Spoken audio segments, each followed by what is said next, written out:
Layers are an important part of most digital artists' workflows, and understanding how to use them effectively can make a huge difference in your artwork. I've learned a lot by seeing how different artists use layers to get inspired and find out how I would like to use them, and today I walk you through the layers I use and my thought process behind using them. Hey everyone, here's May. In today's video, we're diving deeper into the world of character illustration. If you've seen my last video, you know we talked about the overall process and the key principles I keep in mind while drawing. This time, we're focusing on something a bit more specific, how I use layers to create my illustrations. We start with the layers I use for sketching. First, we have a thumbnail layer. Here I drew in the body and pose using a few guidelines. Paint layer 144 was for drawing in a basic body, while paint layer 145 was for adding in guidelines such as circles for the joints and lines for the limbs. Often I draw these the other way around as well. What's important to me here in general is to have some construction for the body, not just looking at the outline of it, but understanding the perspective and form of the body parts. While I didn't record this, I adjusted this thumbnail next and then went into the body layer group within the sketch. On paint layer 143, I then drew over my thumbnail, adding in various anatomy indications as well. I duplicated this layer along the way since I wanted to keep a slight variation for the body on a different layer because I was unsure which version I preferred. The layers paint layer 146 pasted, and copies of these were then used to add variations for the leg and front. Speaking of variations, I added more of these for the body through additional layers. I named them A, B, C and D. Like this I could easily switch between them. Since I wanted the shoulders, arms and chest to stay the same no matter what pose I would choose, I had these separately on the layer 147 pasted. After this I moved on to marking the anatomy using the layer group 146 with the paint layer 147 within. Next I sketched in the head using my head layer structure, starting with the head's guide group. On paint layer 149 I drew in a sphere. On paint layer 150 vertical and horizontal guidelines as well as circles at the sides of the head. Next I went into the head sketch folder. Paint layer 148 was used to draw in the face shape including the ears. After this I drew in the nose, mouth and eye outline on paint layer 151. Next I added in the iris, pupil and eyebrows on paint layer 152. To adjust the face shape I copied layer 148. From the head we now move on to the hair. I started with drawing this in the hair shapes group on paint layer 138. I separated the back silhouette of the hair to easily be able to adjust it using paint layer 153 pasted. I also added a few additional hair strands on this layer. On paint layer 153, this time not pasted, I then drew in Zhongli's ponytail. When I was done with this, I went into the hair silhouette group and used paint layer 139 to fill in the hair silhouette. Similarly to this, I went into the head silhouette group within the head layer group and used paint layer 139 to fill this in.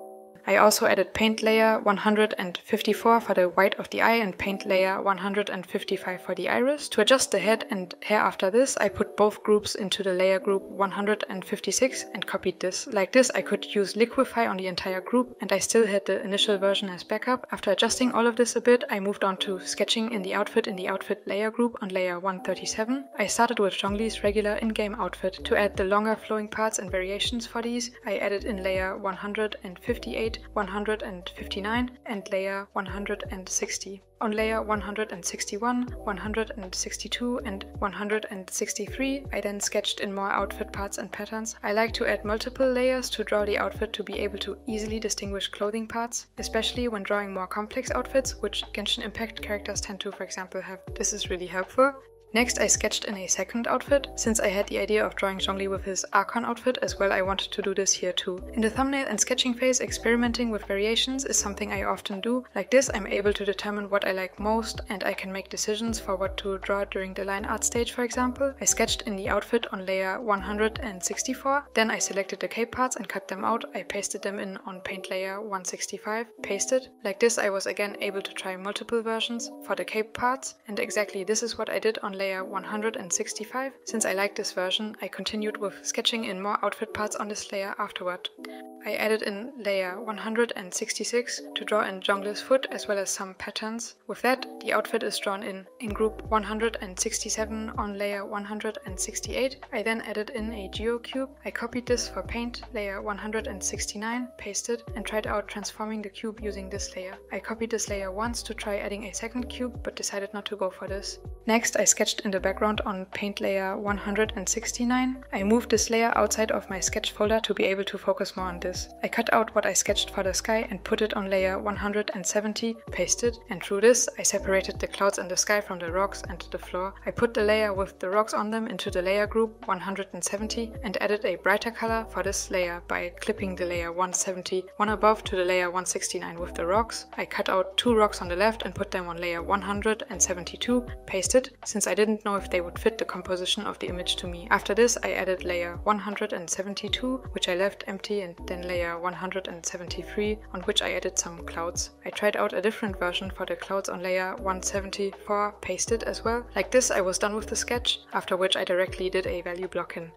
For this I filled layer 175 with a grey color. On layer 176 I painted in basic values for Zhongli. Layer 177 I again added a darker grey color. I duplicated layer 176. Like this the opacity of the painted in values was stronger. After this I painted in rocks on layer 178. Layer 179 was then used for the geocube and layer 180 for cloud shapes and rock definition. I copied layer 178, again increasing the opacity. Paint layer 181 and 182 were used to try out some cloud and sky variations. After trying out adjusting the opacities for the value blocken layers, I added some blocken shading on layer 183. Since the rest of the value blocken was in black and white only, I quickly added in group 184, which I put layer 183 in. Similarly to what I did for changing the color of the rocks I had sketched in before, I added a clip layer 185, which I made gray. Then I adjusted opacities and merged layer group 184.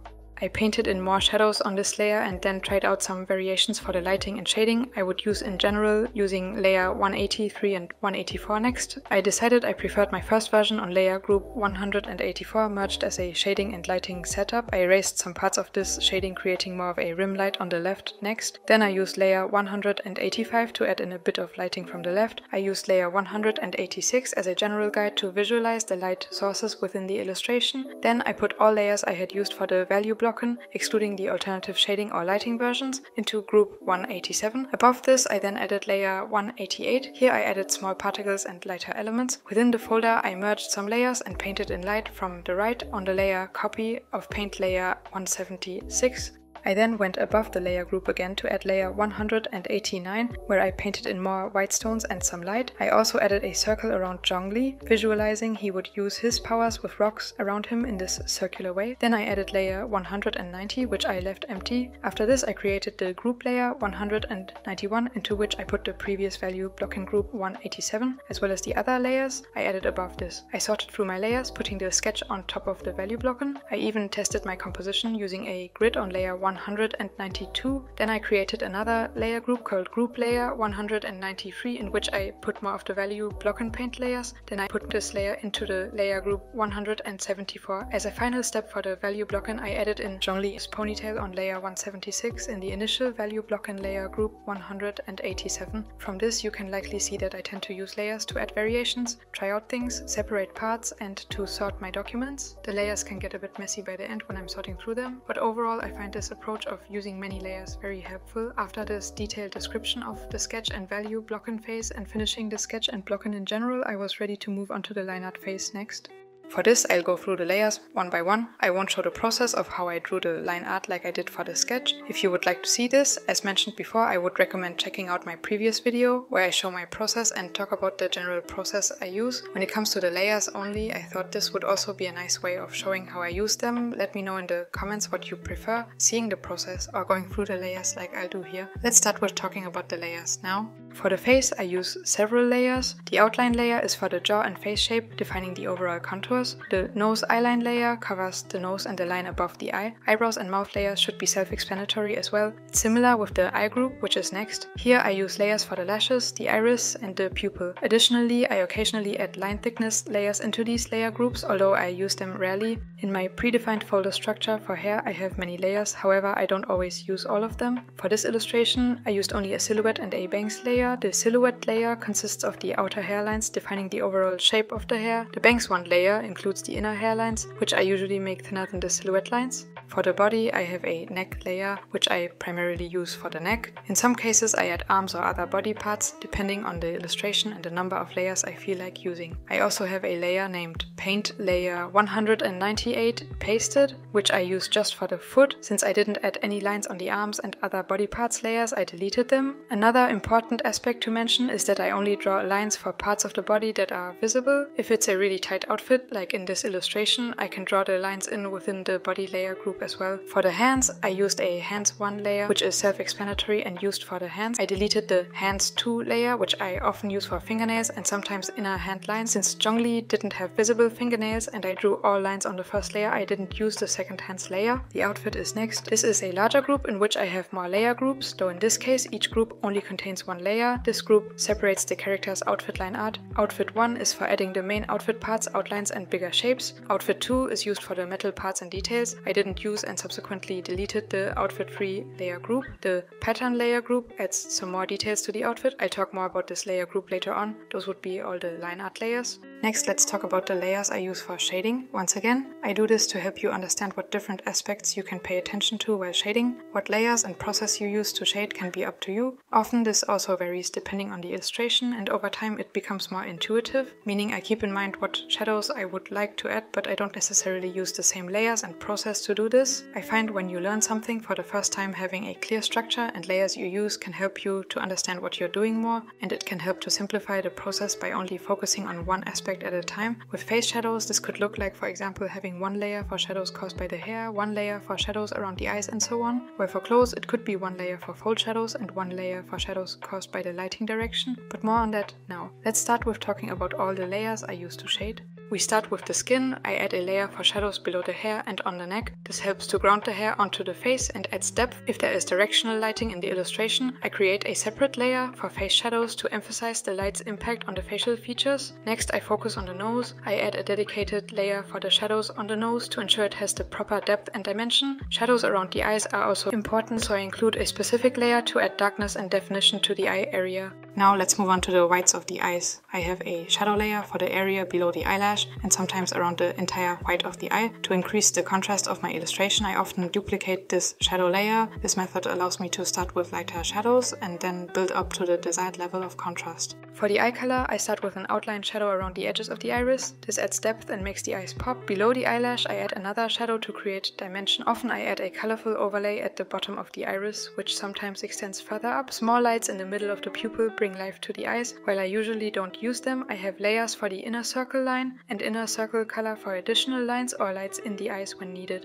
Moving on to the hair, I add a gradient layer to represent Zhongli's gradient hair. To increase the vibrancy, I include a saturation layer with the hair color. For strand shadows, I have a layer named Sphere Shadow, which I use to add shadows that show the hair's circular volume. These shadows are placed at the top and bottom of the hair around the head or on the back hair to separate it from the front and show depth. I also include direction shadows to represent the lighting direction, such as the shadows on the left side face in this illustration. Contact shadows are added below objects that cast shadows on the hair, like Zhongli's cape here. Smaller strand shadows are used to add texture to the hair, showing individual strands. Highlights are essential for hair, so I add them around the forehead and sometimes influenced by the lighting direction. In this illustration, the highlights are mostly on the right side, where the light source is. Lastly, I add a skin light layer around the face to make parts of the hair appear softer and unify the face and hair.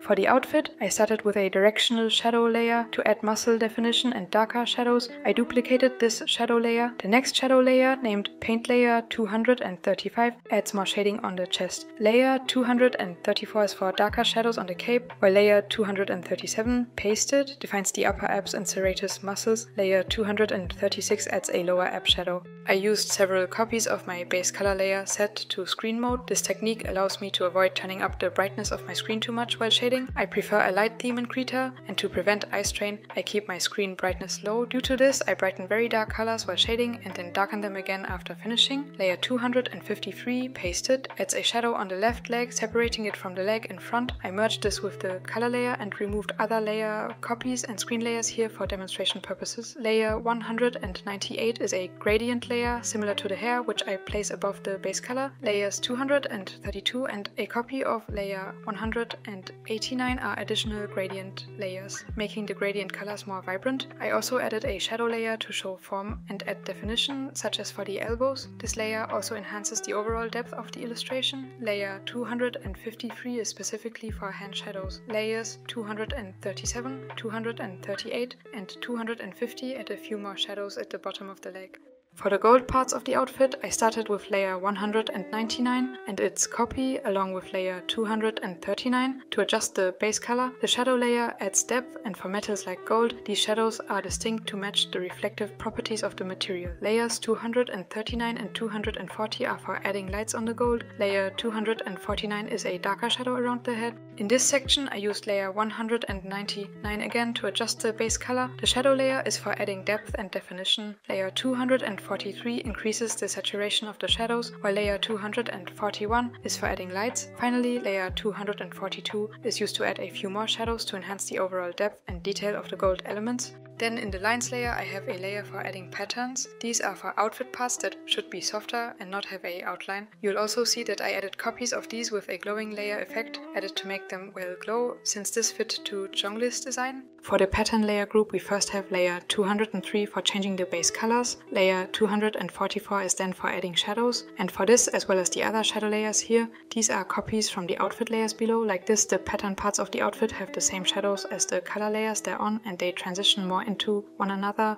Now let's go over all other layers I added on top of all my individually grouped colors. Adding these helps me to make overall adjustments to the colors in the end. First layer 245 would be a rim light on the left side on the silhouette of the body. Here I even renamed the layers to make it more clear what they are, so feel free to just look at the screen to see what these layers do. I basically added more shadows and lights to add some contrast. You'll see that from the left I added this strong harsh rim light, while from the right we have a bigger soft light. This is because on the left an object, more clearly a geocube, is adding more harsh light, while from the right we have the main light source that is further away and bigger, keeping in mind that different kinds of light sources, their size, distance and color, can affect how the light will affect the overall scene helps here. As you can see, all these final layers on the character were mainly to adjust the contrast and colors. And that's it for my little walkthrough of all the color and shading layers I used to create this illustration. Here for the background I also added names for each layer to portray what I used the layer for. I added in various filter masks such as blur or burn and dodge ones to adjust colors and lighting. One time I also added a layer style here. For the background I like to start with a rough, paint it in layer and then use separate layers for adjustments and adding in elements such as the rocks here. I usually tend to add light on one layer and shadows on another layer here. Since I don't paint in backgrounds that often and they can look pretty different in each illustration, they don't necessarily have recurring parts such as faces, eyes, hair or outfits for characters. I don't have a predefined layer structure for painting here. I often don't add in separate line art and color layers since I don't use lines for the backgrounds that often. For example, something I tend to do often for the background would be duplicating layers and changing up the blending modes to achieve different colors. When it comes to drawing illustrations with backgrounds but also just illustrations in general, I find doing value block-ins at the start of the painting process can help a lot with guiding you on how you would like the background, the lighting and overall composition of the image to look. I talked more about this in the previous video about drawing this illustration as well, and that would be all I have to say for the layers I used in this illustration of Zhongli.